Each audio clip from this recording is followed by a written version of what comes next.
By a show of hands, who in here likes to eat? Now raise your hand if you're an emotional eater like I am.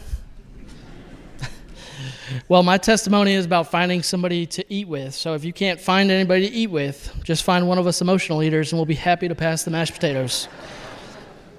And if you still can't find somebody to eat with, I believe Jim has a luncheon today, so he'd be happy to have you as well.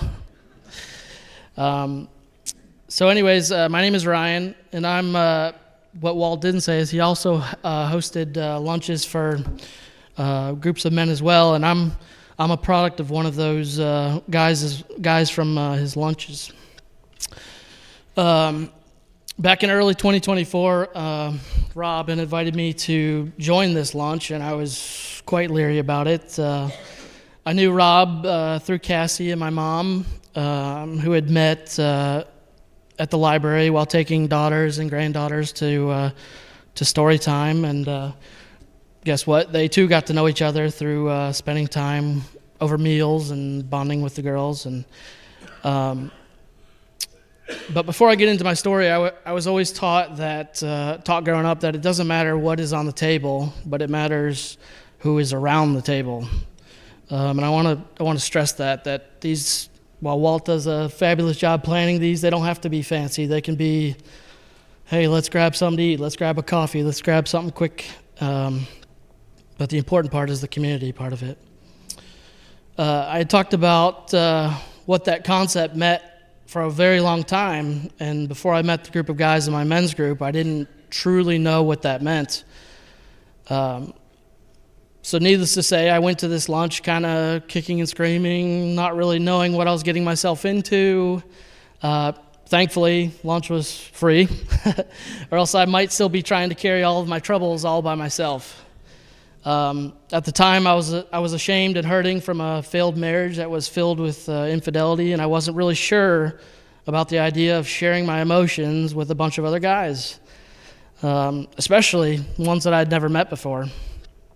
You see us guys, we don't really like to share our stories or emotions. I don't know if anybody else can relate to that, but and so I thought to myself, let's see here.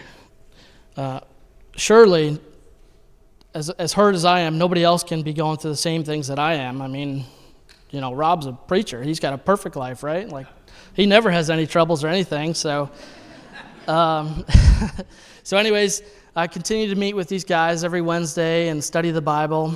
We met like clockwork over and over and over until we were pretty much sick of Chick-fil-A. As we continued to meet and study Scripture and share our weekly troubles, I realized very quickly that my troubles weren't so special. I was sitting with men who had been there before, done that, got the award, and had the exact same struggles that I was going through, all because I decided to go to a lunch.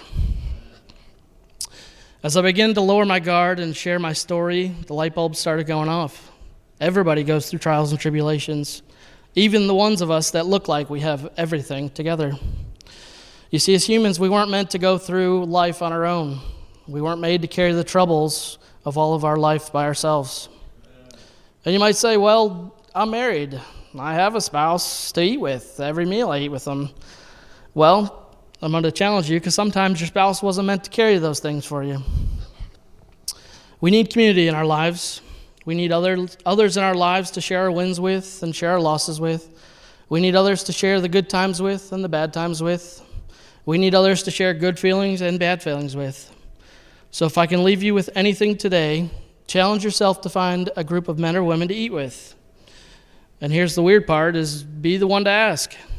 And if you're the one being asked, be vulnerable and be the one that accepts the lunch invite. Don't be afraid to share what's going on in your life. We all go through different trials and tribulations at different points of our life. I will end with this. If you've never been through tough times or haven't weathered the storm yet, this is your sign to have those in your life to eat and fellowship with. You just never know when you will meet someone in need or when you will need to share something with someone else.